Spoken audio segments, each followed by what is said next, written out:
Hey guys, what's up? This is Sleepy here. Or I guess Toe for some of you guys that are over on Knights of Kingstead and LOTRO stuff.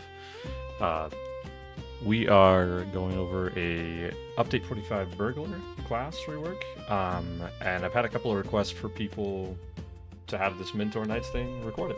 So this is going to be the recording. This is prior to it, of course. But I'll record it here. It's going to be a little bit odd because I'm going to have the voices in Discord muted for everybody to kind of maintain their privacy. But for everybody that wanted this, that couldn't make it, wanted it recorded, this is for you guys. So ultimately, if it sounds like there's a little bit of an awkward pause, I might be listening to somebody's question, especially during kind of when we open the floor for questions and stuff like that. But I'll try my best to repeat what they're saying. That way, if there is any kind of... That way you guys can get the questions as well and see kind of what we're answering. So we'll have this nice vibe of a tavern music nonsense in the background, hopefully to kind of kill any kind of awkward silence as well. But yeah, so this is a recording for Mentor Nights for the Yellow Burglar Update 45. Hope you guys enjoy. And yeah, if we want to do more classes like this in the future, just let me know. Hopefully this goes as well as the Burg one does. Right? So, anyway, see you guys then. Take care. And you'll have this particular... Let's just pull up one training dummy here. So you can kind of see what all the debuffs are looking like. So we'll start with, in order of kind of where we were going. Cunning attack up on the target here is going to have the Cunning Puncture, which is that 3% mitigation. Then we have the counter defense. The counter defense here has the minor rent on the burglar. Then we have our two tricks that we had. We have disable, and then we have enrage. Just kind of tool tipping these as we go. And then we have our reveal weakness, and then we hit small snag. Visions, would you mind coming over and spawning the training dummy next to me as well? So we have the... Might be the one to the right, if you have to hit that one. And so when we reapply counter defense here, you'll see that it'll hit 14 or 10 targets as the base. You can see that it hit the other training dummy over here on the side. We can also see that Unseen Scheme does something similar. It's an AoE burst like that. Has that major rent trickster, and it has a pretty decent range, but so it should hit most of the targets as well. And so when we decide to do kind of a reveal weakness with the small snag upgrades to 6%, and then the target over on the side is still at 4%. So we can take this small snag upgrade, and if we hit small snag again, it won't upgrade this one, but it will refresh the duration, right? So at any given moment, you'll have small snag be up on a target. There it goes. Now it missed. So at any given moment, you'll have small snag up on the target after you've had reveal weakness. So you have to do this crit chain a couple of times in order to get that 6% on all the targets. Because basically what you're doing is you're spreading the debuff of reveal weakness, what the current state of it is when you do that. So now that I've got it in that 6% state, I'm spreading it to all the other targets that would not naturally be around here. And the duration of small snag is going to be 20 seconds, whereas reveal weakness is 15. So it's something that's nice to kind of get it in that state as well, kind of get it into that small snag state. That way you don't have to address it nearly as often, right? So to go over it one more time, we've got Cunning Attack, Counter Defense, Unseen Scheme, one of the tricks, either Disable or Enrage. And then we have the Reveal Weakness, upgraded by Small Snag. And then we upgrade Small Snag to spread it to the other target. Ultimately, the older targets are going to be looking at basically Counter Defense, Unseen Scheme, and Small Snag. That's going to be what you can spread. The other thing as well So new thing as of update 45 is going to be that you have your tricks, you'll notice, are single target by baseline, right? And one of the things that you used to be able to do with Trickster is spread an AoE trick amongst everybody. Well, now when you hit Trickster, it does still do that technically, but the reason that it does that is not because of Trickster being up. The reason it does it is anytime you go into combat stealth, it will transition your tricks to an AoE trick. So one of your baseline yellow abilities to get into that is going to be Mischievous Diversion. Put you into combat stealth. You can see here I've hit both disable on both that target and this target. Of course that one went away as I... Okay, it reset just as I did it. But if I went like a different combat stealth, I can hit both of them and I can make sure it hits all the targets. So I hit Enrage and it hits both targets there. So for bulk fights of AoE, you're going to be typically what the best probably solution would be for AoE fights, right? Let's put a circumstance of T1 DMK in perspective, right? We'll have T1 DMK be the baseline for a couple of these. So I'll go in, I'll have whatever I need to do. Let's say disable is going to go up on everybody because everyone's going to do a lot of damage to the tanks. So I'm going to open with AoE disable, but I'm also going to revisit the DPS target and put Enrage on it. And that's going to be kind of the baseline of certain things. At higher tiers of content, you might not want to do that. Of course, you may want to just have disable up the majority of the time and Enrage up on just particular burns. But that's a nice thing to get in the habit of, is just kind of having disable up on the most of the time and Enrage up on just the DPS target. That way we can kind of burn down targets individually. Does anybody have any kind of questions on kind of the debuffing side of things? We can go for it, Michi.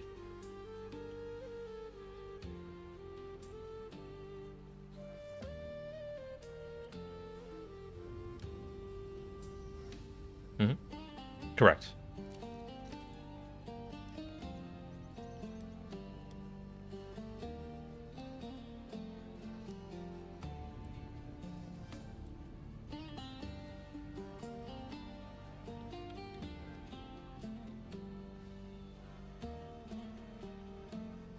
Yeah, so you, as long, to my understanding, we can figure this out real quickly though.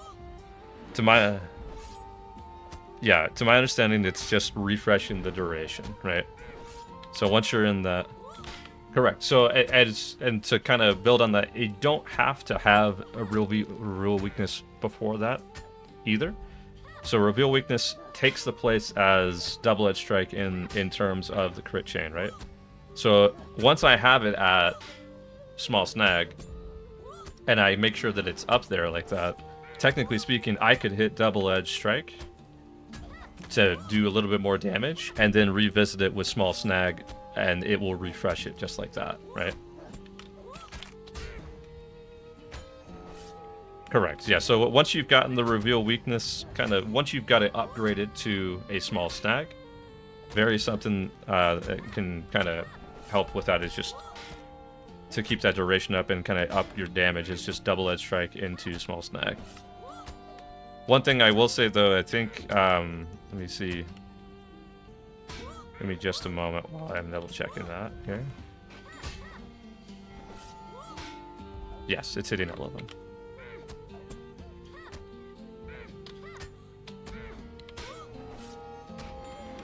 Could you repeat it one more time?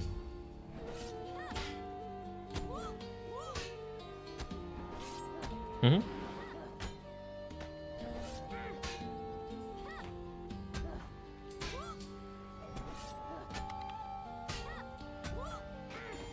Correct, because it's the same debuff. You can, if I wanted to, come over to this training dummy and do something similar. Now that, as long as it didn't fall off, I can still come over and do reveal weakness, or small snag on this target, and it will stay up the whole time. And same as before. I can kind of swap back and forth between the two. We can just use small snag the whole time. Reveal weakness could be, the only reason that reveal weakness is there is to start this kind of debuff. As long as I keep it going the whole time, I don't actually have to use reveal weakness any longer. I just have to kind of keep small snag up, as long as that's up there. So that's something that's really kind of important to know for like damage, as far as that's concerned. Because double-edged strike will deal more damage than just a flat reveal weakness. That's a good question. Anybody else got anything for debuffs here?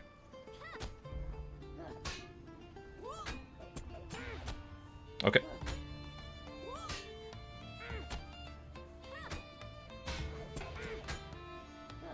So with the tricks, they're now single target by default if you're out of stealth. So in order to make them AoE, you have to jump into a combat stealth. So sudden diversion is one way to get into combat stealth. Trickster is another. Technically speaking, hide in plain sight we can now use in a instance. You can use hide in plain sight. Or bob and weave is another one that you can pick up from blue. And you go into combat stealth, you hit a trick, and it will now spread the trick to everyone around the target, just like Trickster used to. So if you want, and also you can start in stealth and use a trick as your opening ability. It'll still be an AoE trick as you kind of enter the combat.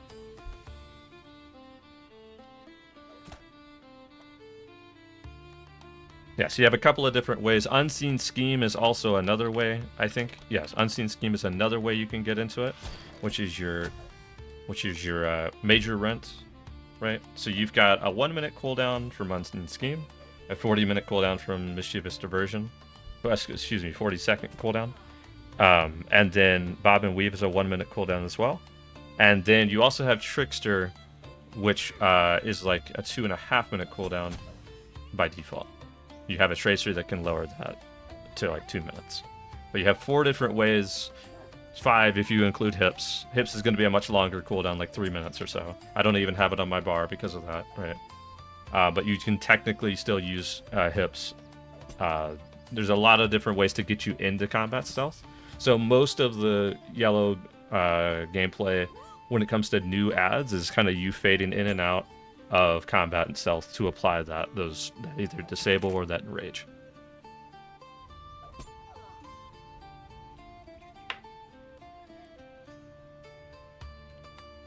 Correct, yes. So we used to enrage specific targets to bring them into kind of melee because it prevents ranged attacks.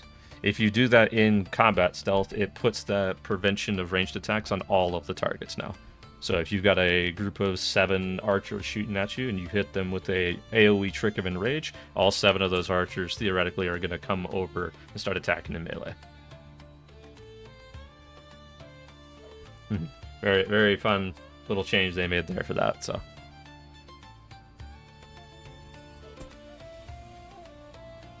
yes, it also will put the run speed bonus on all of them as well.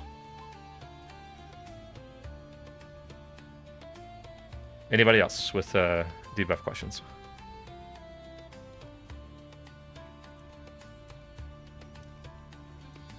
Okay. Real quick, I also want to go over a couple of extra things that are in yellow when it comes to just what you have available in the kind of toolkit. So I'll pull up the build here real quick that I'm using. Just before we go over what specifics and why I'm using things that are not in yellow, we're going to go over what is in yellow, right? So you have a lot of different things in yellow that you can now take. Yellow is more so a flexible build at this point. I'll have a couple of different builds I can throw into the chat here. The things that are in yellow that I'm not taking right now, I'm not taking Stun Dust because I do still have Twist. Twist has been moved to a 1-minute cooldown. Doesn't require a trick any longer. It's just an 8-second stun that does still remove corruptions. And it hits 5 targets by default. It does get affected by the AoE tracery, so you move that up to 9 targets. But it's, again, an 8-second stun. You have the Stun Dust, which is a single target stun that's on a 45-second cooldown. It's a 5-second stun. They've also readjusted Dust in the Eyes. It's now more of a Bane Flare type, Blast Arrow type daze. It can hit 5 targets by default, 4 additionally with the Tracery. It's a radius around the target, from my understanding. It's going to be 15-second daze. It still does apply the 25-second run speed, but it also applies that daze now too. And then lastly, as far as like stuns are concerned, you can also pick up Trip for another Fellowship maneuver. Currently in my DPS build, I'm not picking that up. But as far as like our crowd control is concerned, we've got Riddle by default. We've got Dust, Trip, Stun Dust, and Twist. Those are going to be the ways that you can kind of lock down a target alongside kind of Exploit Opening and Marbles. Okay, so if we've got no questions on debuffs or anything like that, we'll go over... well, yeah, of course, what's...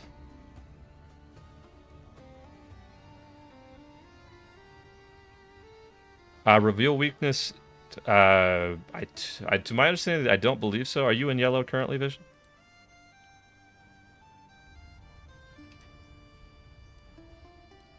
Can I have somebody else come over here and hit this with reveal weakness real quick?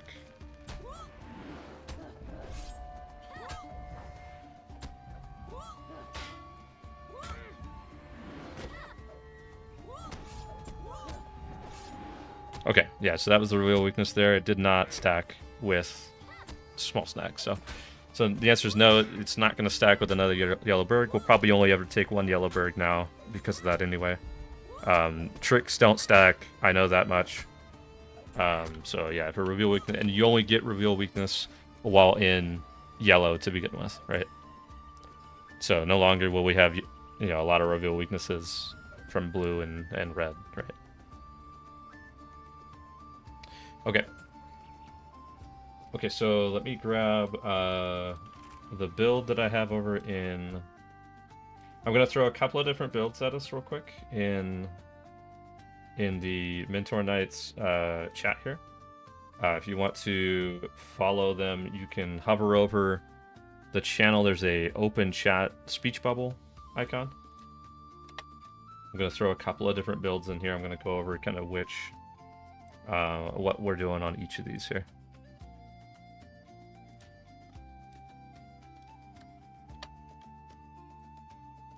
I'm going to throw 3 in specifically, and we'll start from the top, go down to the bottom.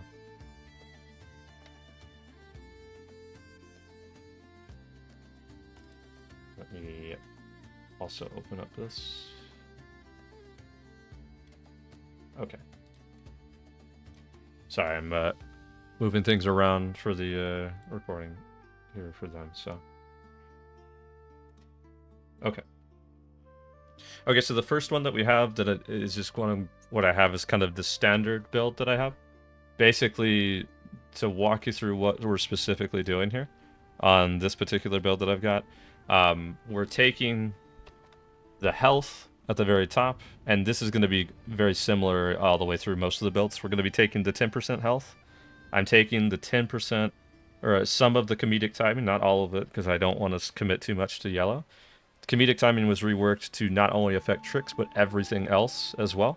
So your skills are harder to resist. It used to be your tricks were harder to resist.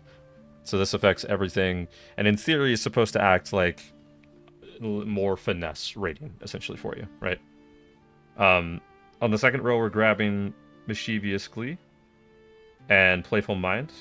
Glee is your heal, of course. Playful Mind's your trick duration. On the next row, I'm just simply grabbing a flat mitigation bump with Thick Skin. It's 5+ on both mitts. And on the next row, I'm grabbing the Roll With It. It's not as powerful as it used to be. We're only getting 30% damage reduction when we use Provoke at max value. But it is still worth it to take. You want to be a very tanky burglar. You don't want the healers to ever be worried about you. You want your healers to be worried about the Red Lore Master that just casted Nature's Fury, right? So, in that same row, you want to be picking up Twist. Again, it's the most powerful stun in the game with his AoE 8 seconds, so definitely worth it to be taking that. Afterwards, in the next row, we're upgrading Glee to Delight to get that Power Restore. Power Restore is not nearly as good as it used to be, but it's still nice to have, especially if for Power Restore is power sapping abilities do exist in the game, and it's nice to have the burglar have somewhat of a chance to fill that role in some way. We're also picking up the complicated terms for grace duration on your dazes. So your riddle can be locked in for 3 seconds. Your dust in the eye is locked in for 3 seconds. Lastly, on that row, you're going to be picking up the burglar's antidote to make it group-wide. It's only going to affect the fellowship now. It doesn't affect the raid, so it's something to keep in mind there. In this build, in the next row, I'm only picking up Appraising Eye, which is the small snag will spread the reveal weakness to nearby enemies when used on a target that's already suffering from small snag, right? So that's one of the key ways you spread your reveal weakness, small snag bleed, to everybody else. Next to it, I'm picking up the Dust in the Eyes for the additional daze opportunity. Lastly, at the very end, I'm picking up Cover Your Tracks. It's 5% max morale, 2.5% of each MIT, makes you just more tanky. And I'm also picking up Clever Retort. We'll go over what Clever Retort does now, because they have changed that in a second. And so for the remaining points, this is just kind of a standard build to get you comfortable for what you can do with it. So I'm not doing too much into red with this. I'm simply just putting 5 points into the Death Strikes for melee critical. I'm also doing, let me do it in game here so I can kind of show as well for those that are not following along there. So we're only getting the 5 points in for Def Critical, for the critical rating of melee skills, just because it's just critical rating on everything is just very nice to have. And then I cut it off there on red for now to get a lot of points and get you familiar into somewhat one of the things that blue has, right? So I go into Roll the Dice, which is 5% melee damage, 2.5% critical chance.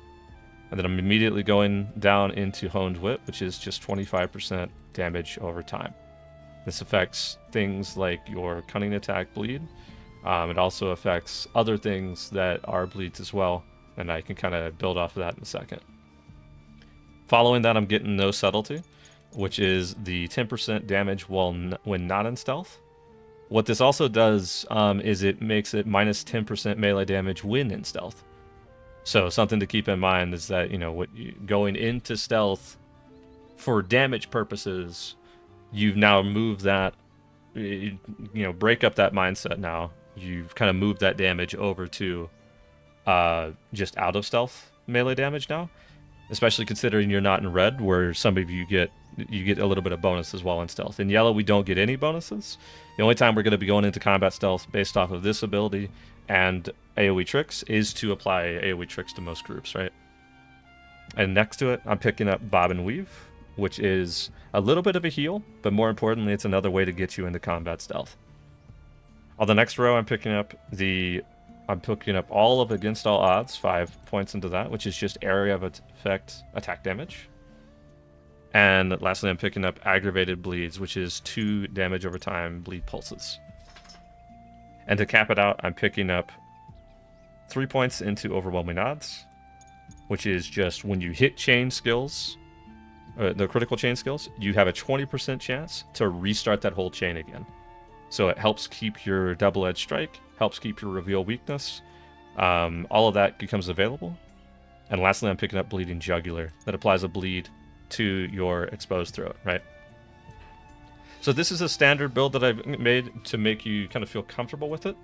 The reason that I think that this is like a nice comfortable build is because if you at any moment need to go back into yellow and pick up things like Stun Dust or pick up things like Trip, you can just pull from blue, right?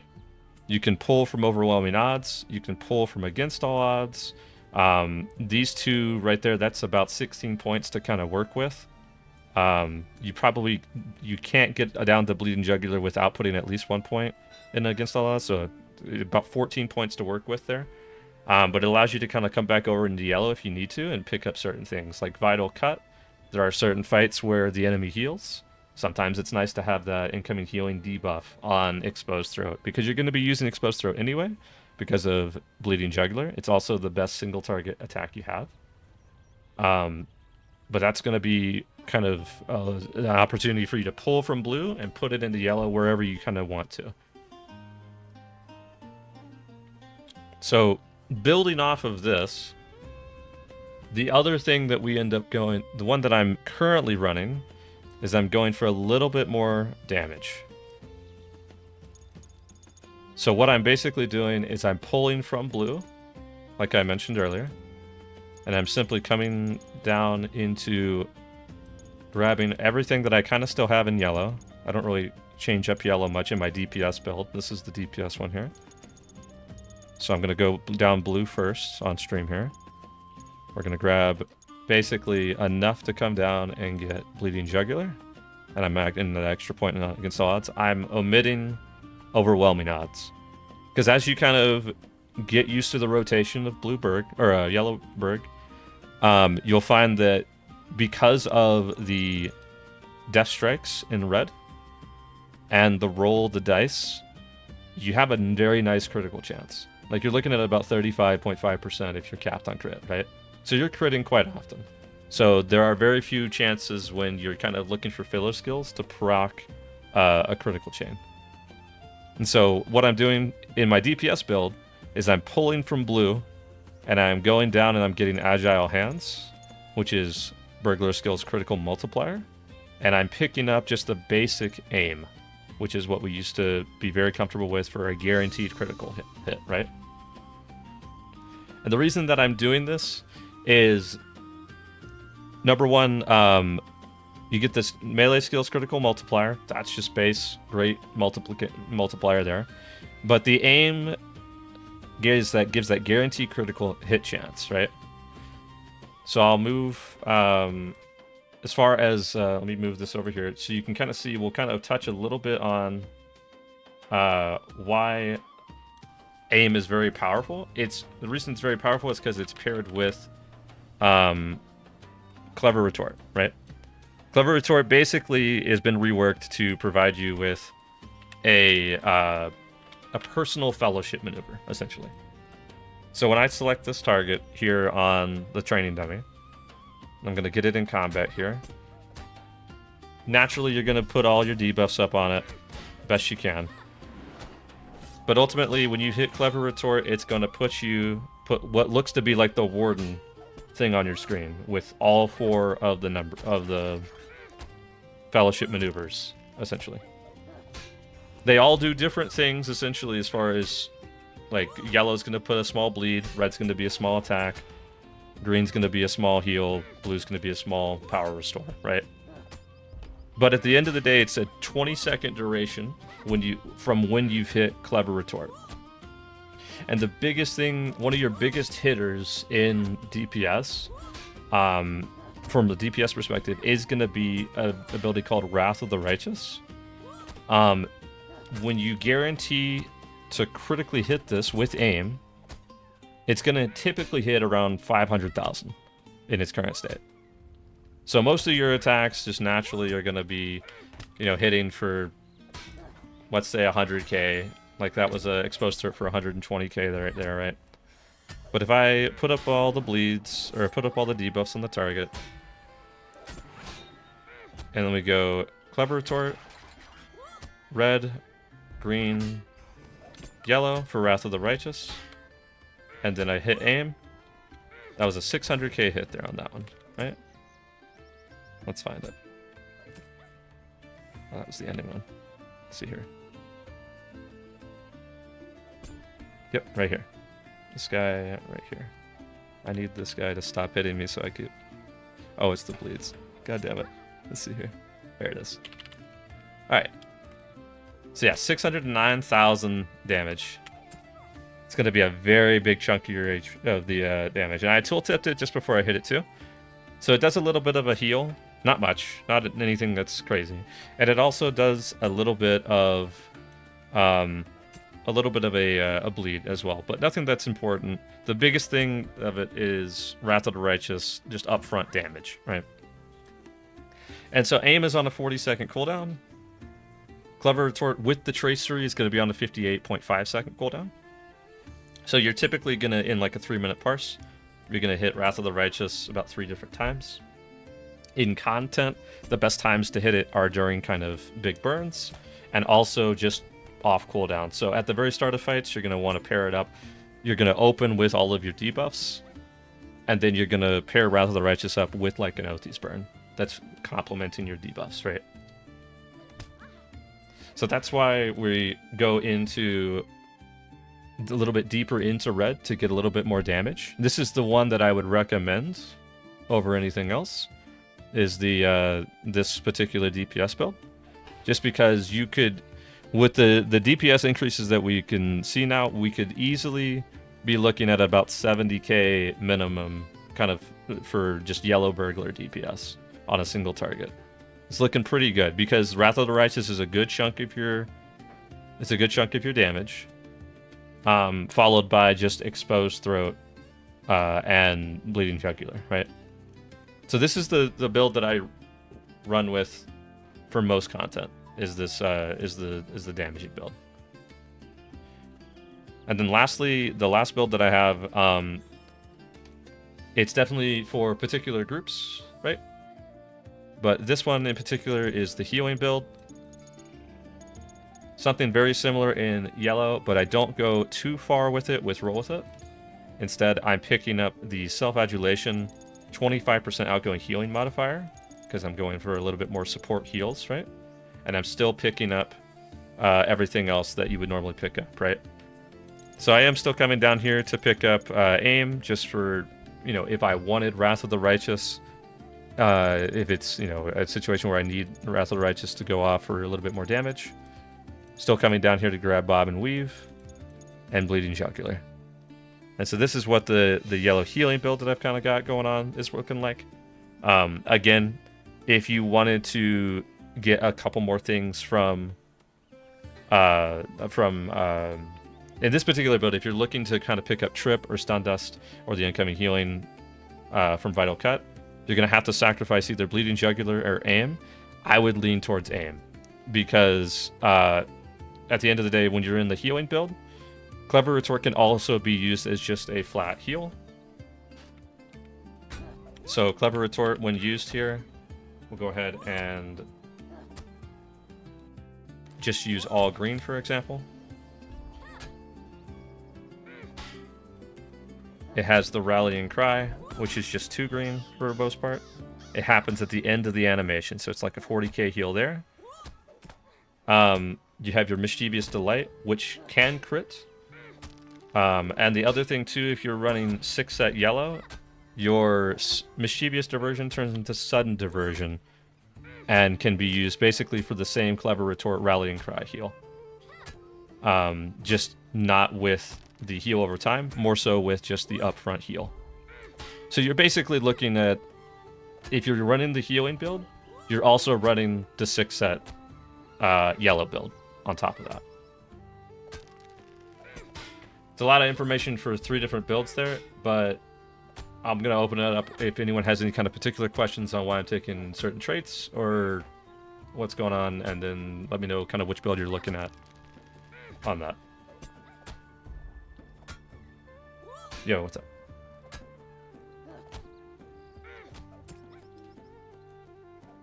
Mm-hmm.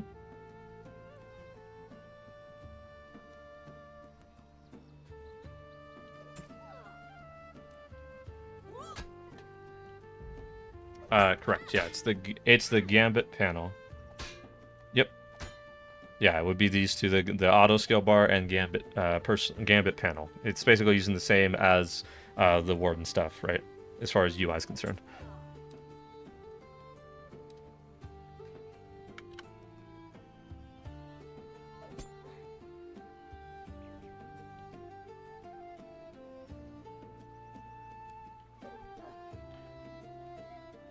Right, so for the reason how it works and how you can get it to work is you're hitting Clever Retort, then you're doing your setup first, right? You're going through, you're going to red, you're going to green, going to yellow. And then, after you've done that, then you hit aim, then you hit your cash out Wrath of the Righteous ability. If you hit aim in between that, you're going to crit the setup attack, right? We don't want that to happen. We want the guaranteed crit on the Wrath of the Righteous. So I go Clever Retort, I go red, I go green, I go yellow, I hit aim, and I hit Wrath of the Righteous. 500k. Yeah, that is something. You can drag these individual abilities from Clever Retort into your quick slots. However, one thing to note is that if you're ever going to swap between builds, they will disappear. I don't know if they're planning on fixing that, but that is current situation, is that I can drag all these abilities onto my quick slot bar, and if I switch over to red and I switch back to yellow, they'll be gone. So something to just keep in mind. They might they're revisiting a lot of stuff in Burg right now, so they might fix that soon. But as it current states, I just use the what pops up kind of as a ways to kind of build that up there.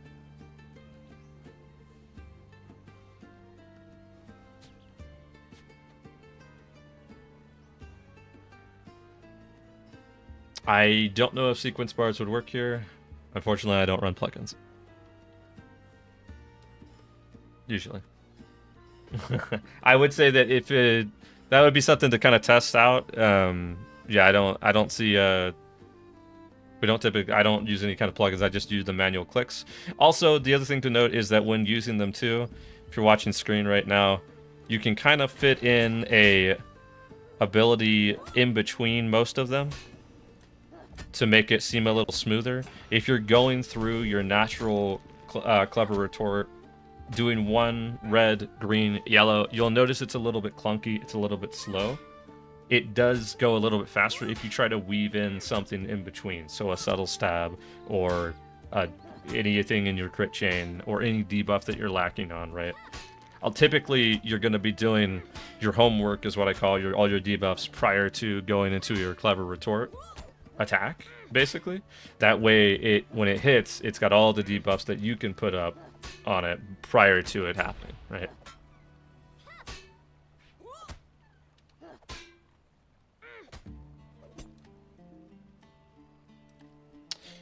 For animation canceling, I'm using Addle to interrupt a provoke, because real quick, as you can see here, I'm going double edge. If I do double edge into a exposed throat, into a provoke, if you interrupt provoke with Addle, it should time itself almost perfectly to hit your next double edge. So what I think it might be a half second or point something of a second off, but it's comfortable enough for me that I'm using Addle to interrupt provoke right now.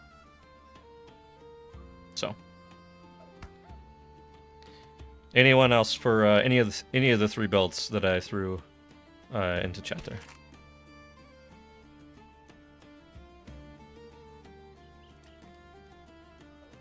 So for yellow DPS, so for builds for armor in general, there's I would say 4 different possible armor sets, and it's all based on playstyle, I'd say. For yellow heal, 100% you go with yellow 6 set. For just a yellow standard build of any kind, you can either run 6 set gold, right? Because that gets you cunning attack, bleed chance, riddle cooldown, and an extra dot pulse, and you become very tanky.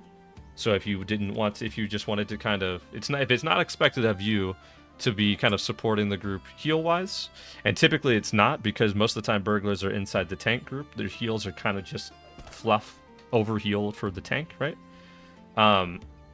You can run 6 set gold to be very tanky. I got my health up to over 400k, I think, with the hope token and motivate, which is very, very beefy. Or you're looking at, so the old DPS build was 4 set red, 2 set blue. You can still do that for the Devastate crit chance, because it does play really well into Wrath of the Righteous, right? What I'm using currently is 6 set blue. 6 set blue, basically, you've been noticing kind of as you just attack a target, a damaging gamble gets applied to it, right? And that's what 6 set blue does. Basically, it applies a damaging gamble and upgrades a damaging gamble when you're doing attacks on a target. It doesn't matter what the attacks are. All I'm doing here is AoE, or auto attacking, and I'm just simply keeping a damaging gamble up the whole time, right? And so on single target fights, or any fight in general, this will naturally just get upgraded as you are existing doing anything to a target, right?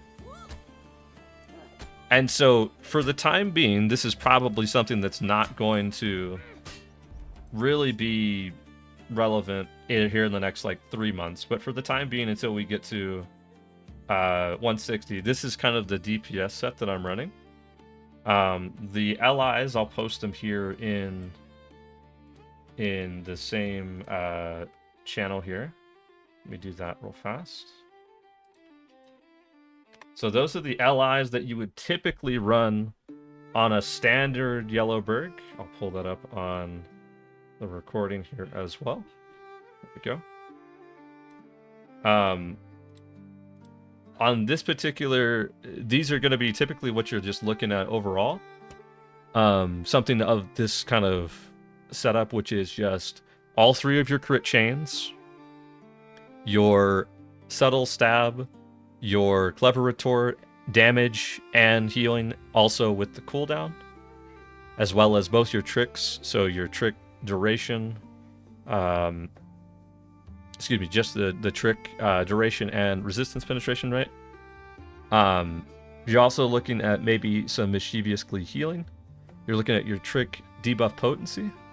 The 2 things that I'm switching out currently in favor of damage, and it's something that will go away, and I'll probably go back to Trickster cooldown and Riddle range and duration once we lose this 6 set, is currently I'm running in favor of the blue 6 set right now. I'm running Gamble Pulses and Harmful Gamble Damage. That's what I'm running currently. So Gamble Pulses, because you want that to last longer, and so rather than the Gamble fall off, you want it to get upgraded. And Gamble Damage is just flat Gamble damage on the damaging Gamble that you have, right?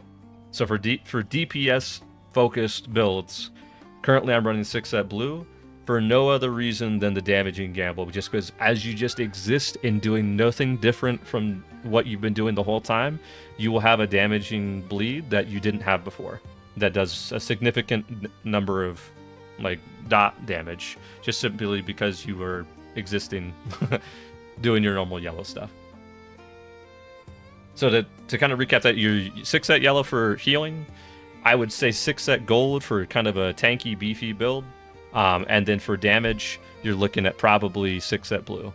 You can still get away with 4 set red, 2 set blue, but I would recommend against it because I think you would find more damage from the damaging Gamble.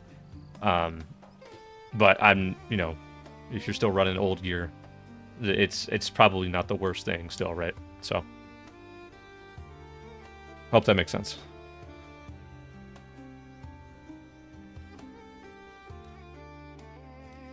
Does anybody have any other questions for trait tree or allies there?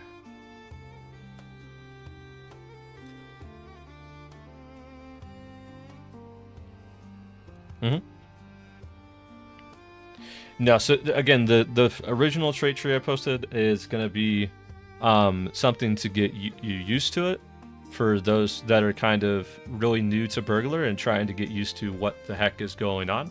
I know there's a couple of us in here that are excited for the new Burglar rework and are wanting to have it had a 150 Burg, but they've just been sitting on it, right?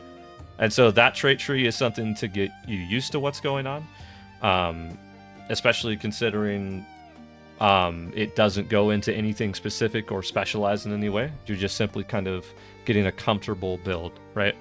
And it's also built in such a way where you're also able to pull a lot of points from blue and put them wherever direction you think that you're going to be going, right? Like if you need to pick up Trip or Stun Dust, or if you're really enjoying how Healing Burg is feeling, you could go into Healing Modifier and stuff like that. It's the foundation of whether I built these other 2 builds, the Healing Burg or the DPS Burg. It's kind of how the thought process of everything, if that makes sense. At the core of everything, though, you're basically picking up. You'll see a very similar thing. You're basically picking up a lot of the same things in yellow, with the exception of a couple of things. And you're also picking up Bob and Weave over in blue. And once you kind of have bob and weave and a good core of yellow, you can kind of go in any direction you want depending on the group. So like, for example, I lean towards damage on a lot of the groups that I'm in. But if I notice that we're struggling on heals or it's a lot of damage, such as like Wells T3 boss 1 or Tombs T3 boss 1, right? There's a lot of upfront damage that the healer has to kind of recover from at certain times. I might swap over to the healing Burg build to kind of help mitigate that a little bit more, help get a little bit more umph ahead of those. You know, some certain fights, I don't think there's many fights in this game right now that have a hard enrage where we need to meet a DPS count. It's just better if you don't have to do as many mechanics if the target's dead. So I'm always going to lean towards damage, right? But if we're struggling to get through certain mechanics, I'm always going to recommend, hey, maybe you do have the 6 at yellow on standby in case your healer, or anyone for that matter, just doesn't have the mitts or doesn't have the heals to make it through certain mechanics. But that original build is just the baseline for those that are just kind of really brand new to Burglar, have a 150, but still trying to get used to what they've changed here. It's something that's not specializing in anything particular. Still gives you clever retort and such, but gets you kind of where you might need to be. And the last thing I'll go over here real quick is just the rotation of things.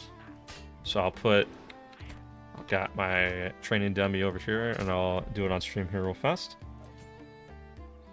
So rotation of things should be very something simple in terms of kind of damage. Basically, mental note is to do your homework in between your crit chain.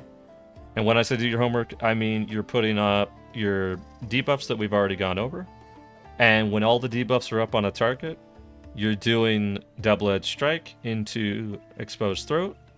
Or in AoE situations, you're doing double-edged strike into flashing blades, right? So you're always going to start out a fight in stealth to get that AoE trick for most AoE fights. If it's single target, it's single target. You don't have to be in stealth. But I'm always going to go homework first, going into clever retort, and then kind of going through the crit chain. So I'll do a 3-minute parser real quick, just so everyone can kind of see kind of what we're looking at here.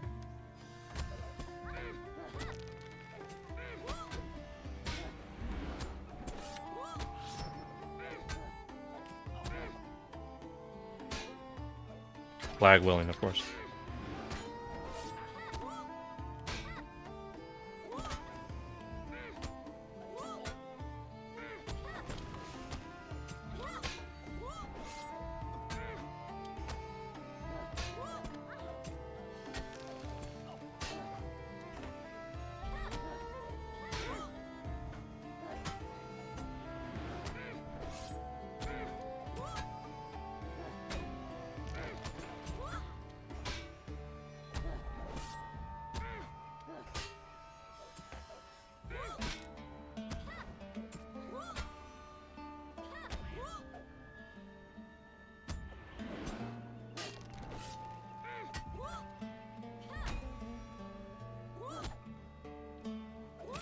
Flag willing, of course.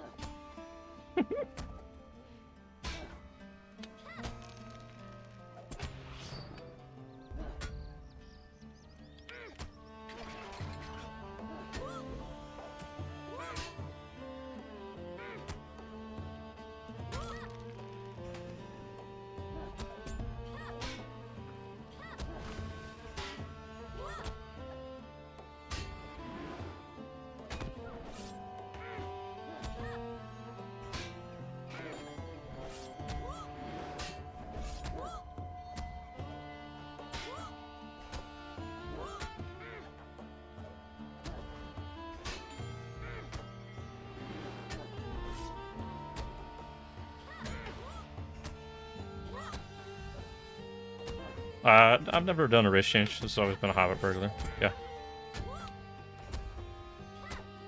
For efficiency, I think you probably go River Hobbit, right? Because of the dagger damage. But just never done. It's just been an OG character for a while.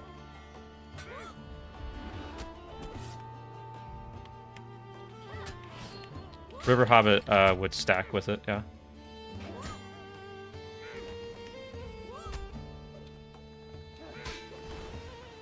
Provoke is a filler, so like right after an exposed throat, I'm cutting it with an addle, so I can just go right back into a double edge. When you cut addle, or when you cut provoke with an addle, it will line up to be very nicely put in terms of like you'll be able to go right into another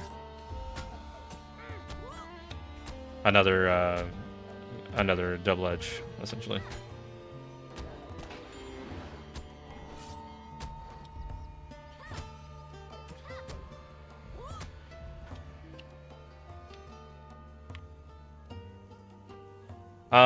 So typically I'm still testing with that right now.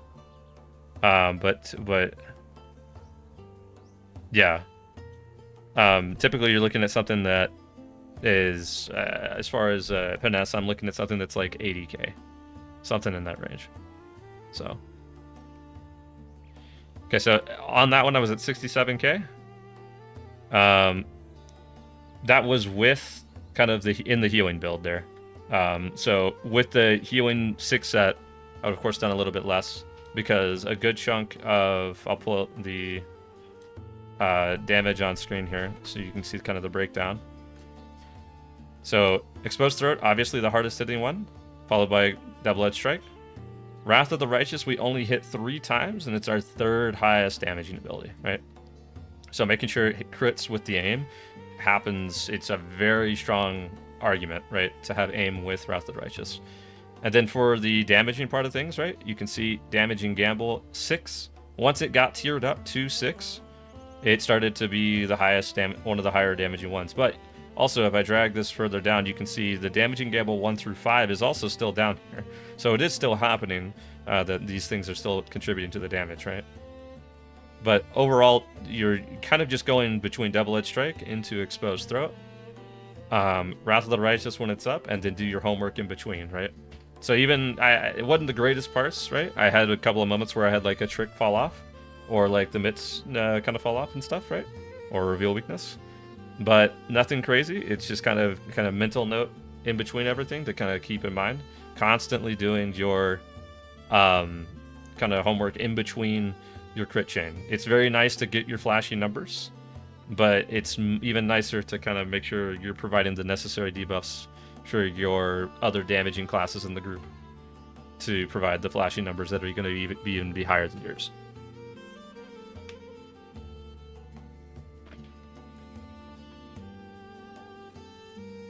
So currently I only have 1 set of jewelry. For a healing Burg build, I would say, is the only time that you would want a secondary set of jewelry. I would say that it's up to you on whether or not you want to go through with kind of a healing build. The basic reason I have my healing stick here from what I used to use it.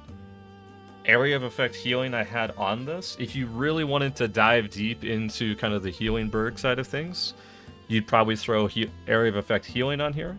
You'd probably throw, I would say, mending set bonus, right? So get some outgoing healing, essentially. You can really go pretty far into it if you want. From my perspective currently, without changing any gear other than 6 set yellow, right? All I'm really seeing a difference in, and yeah, I did a couple parses before we jumped in tonight. The only thing I'm really noticing is about a 20k difference in DPS when it comes to going to the healing Burg side of things. The large chunk of that's going to be the damaging gamble. Also, the gear from 6 set yellow is more mitigation finesse kind of focused. So, you know, though I have got pretty decent stats here, I did lose a lot of physical mastery, right? But it is something that, like, if you're worried about kind of just healing in general, you can definitely, all the abilities now are affected by outgoing healing. That wasn't the case prior to update 45. So you can, if you wanted to go healing Burg, you could do that. I would separate the 2 builds. I would recommend, of course, the DPS Burg build being more dominant, because the damaging gamble also applies on all targets if you are using AoEs too. You can hit a flashing blades and a single target, and the damaging gamble 1 hits all the targets, right? So I don't think it's reliable to have, you know, the damage gamble 6 on all of your AoE targets, because it randomly chooses when it refreshes on what it is. It could be an auto attack, it could be an AoE. But it is something that, like, the gambler set bonus is going to be far superior as far as damage is concerned. And again, in most raid scenarios, your burglar healing build is not going to be too critical, because most of the time most groups leave the burglar in the tank group, right? So the tank's already got really great heals. Your other people that are in there may be, like, you know, your other healer, your other support, like a lore master. So the people that typically need the heals the most are going to be on the opposite of the aisle, on the DPS group, right? And because of that, unless your group is specifically placing you, the healing burglar, in that group, it's going to be a little bit undervalued, because of the fact that all of your heals are already healing people that are getting pumped with healing. So it's not as valuable. And for that reason, I always lean towards the DPS side of things. If that makes sense.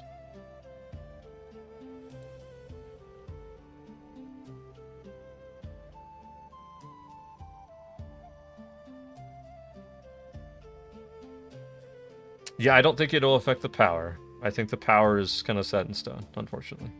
I don't know if that's... Yeah, I think the power, it got nerfed really hard, and it just kind of exists. But we take it anyway, because if we don't, Mischievous Glee is just a self-heal. It's only when we go to Mischievous Delight that it becomes a group-wide heal, right? They did change Mischievous Glee to potentially crit. It's not affected by aim, so you can't necessarily pop aim into Mischievous Delight and crit it. But you can just hit it, and it has a chance to crit each time.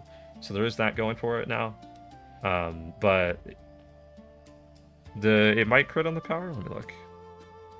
Yeah, it will critically it'll critically heal on the power, but it's an increase of what, 60 power. So there you go. So not much going on there. Yeah. So the initial heal can crit though. It can boost it up pretty high there. So. But yeah, for the healing Burg side of things, like, it's your clever retort probably ends up looking like 2 green for the most part. And again, it applies after the end of the animation. So that was a 40k heal. Your 6-set sudden diversion, another 40k heal. Your mischievous delight, 30k heal, right? And that's with me not having really much of any kind of outgoing healing gear. The only thing I've got is the self-adulation, healing potency, outgoing healing modifier, right? And so just sitting by that, with that alone, I'm kind of looking at a 61% outgoing healing modifier there. If you're sacrificing critical rating for the sake of outgoing healing, I'm not for it on a personal level. I would rather kind of see, you know, more crit rating, just because, again, even through your healing build, you're still doing a good chunk of damage. So it'd be nice to kind of maintain that. And that one was a 50k heal crit on Mischievous Delight there, so. But ultimately, yeah, you can go either direction based on what your group needs, I'd say. And then in the healing build, you'd be spamming more subtle stabs, so you can get Mischievous Delight back, because subtle stab does reduce the active cooldown of Mischievous Delight and Startling Twist down by 2 seconds every time it's used. It no longer affects Clever Retort, though.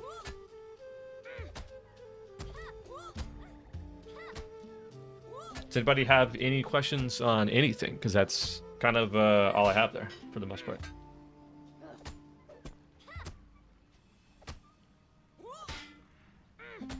What's going on, Derwin?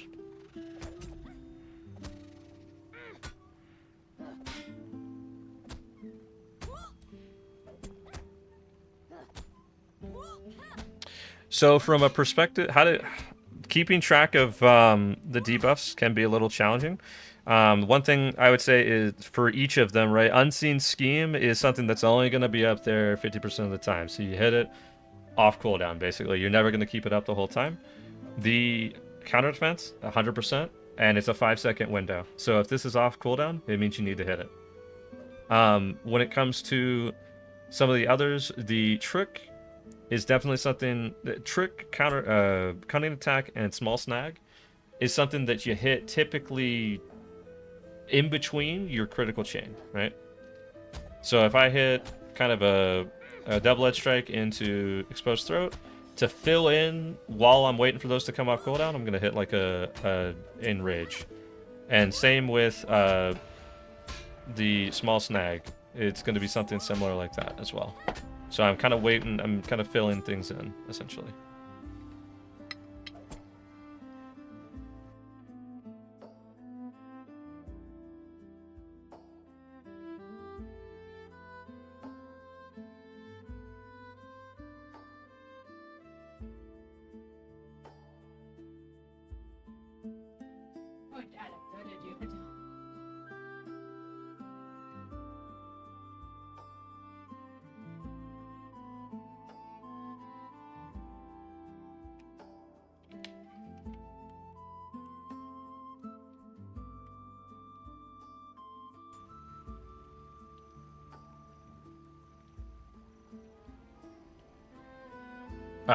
Yeah, Tack is correct on that. I'd say that you're probably looking at Unseen Scheme first when you're trying to compare with the other support.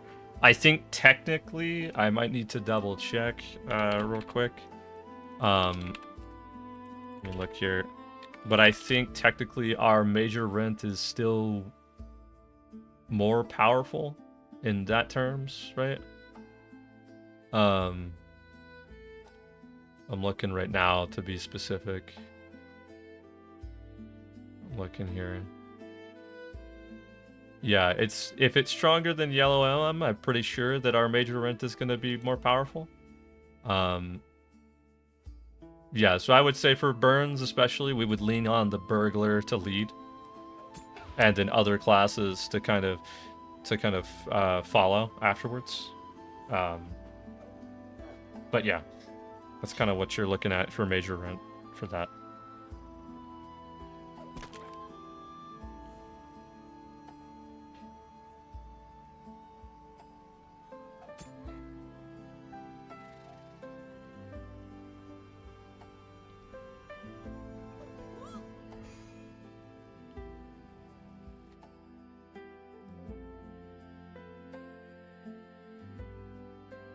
The Burglar hasn't really changed as far as his position in the group, hardly at all. That's still going to be your DPS support, or your support, basically. In the yellow terms of things, all you're really looking at is just a couple of extra buttons here to accomplish exactly what you've been accomplishing the whole time, which is kind of a trick on a target, your minor and major rent, and also any kind of crowd control, right? So, in fact, you technically speaking have a little bit better crowd control now that Dust in the Eyes is now a group-wide daze on top of that, right? So when it comes to kind of the raid environment that you normally play a role in, you're playing the same role just with some buttons shifted over a little bit. So for like example, we used to pop improved Startling Twist for our minor rent, right? We no longer do that anymore. Startling Twist has been back to, hey, I'm stunning this target, or I'm removing a corruption on this target. Now for our minor rent, we have counter defense, and we know exactly what it's going to do. Counter defense applies minor rent to everything around that target. Cool, done. We used to apply Addle to a target, which is our interrupt, right? We used to apply that for tactical damage decrease. We no longer do that. Addle is just there for skill inductions and an interrupt. That tactical damage decrease went directly to disable. So if we have anything in disable, if we need to bring anything down for tactical damage, it's always going to be disable. Most of the time, you're safer doing disable on any particular piece of content than you are with doing enrage. Because again, there's not many fights where there is a hard enrage, with the exception of, like, let's say boss 3 on DMK, right? There's not many cases where there's a hard enrage on anything in this particular game so far. So disable's like your go-to, I would say, until you feel comfortable. Oh yeah, Yellowberg is most definitely still relevant. I think Yellowberg, Yellow LM is probably still good to go, but Yellow Hunter is probably a good competitor right now as well after the rework. But overall, if I'm building a group, I'm still gonna be looking at my Yellowbergs and my Yellow LMs. Unless someone is explicitly doing a deep dive into Yellow Hunter and trying to make that work, I'm still taking a Yellowberg over a Yellow Hunter until I'm confident in that Yellow Hunter right now. So I think we're still going to be taking Yellow Hunters in every single group so far. That might change with the set bonuses, at 160, but currently that's what we're looking at. I'm sorry, Michi, what did you say? Yellowberg. Yes. Anybody have any other questions before we kind of wrap everything up?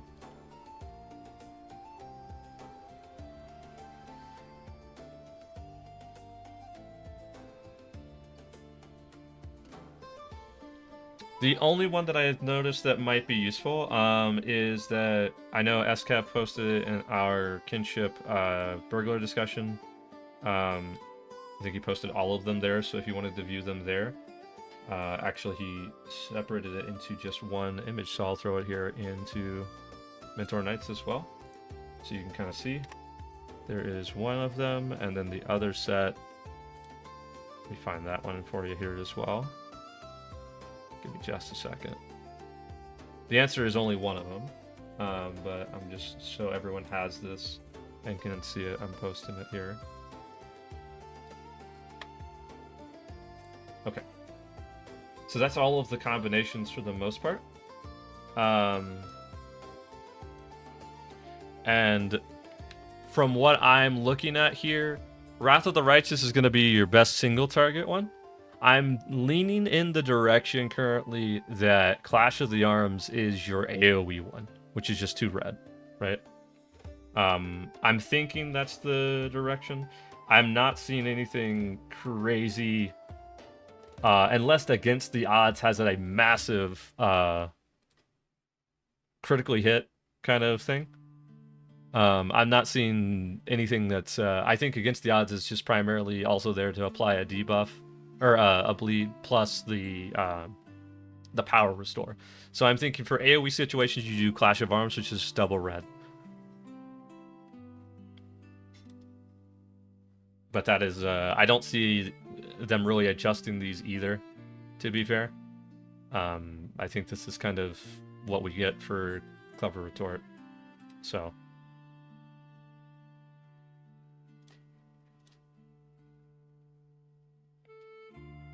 Anybody else? Okay. Well, if there's no other questions, yeah, it's not really doing a whole lot for itself, right? So most of the bleeds are not impressive at the moment, especially when Wrath of the Righteous is hitting for so much higher. I think the particular one that was intriguing was Sinister Plan, which is yellow, blue, red. But even that isn't clearing the Wrath of the Righteous initial hit, because Wrath of the Righteous not only does the initial hit, but it is also applying a very small bleed, so it's hitting for that much, but it's also got a little bit of tax onto it as well. But okay. Well, what I'll do, guys, is I'll go ahead and just stop recording here. That'll be kind of where that ends there.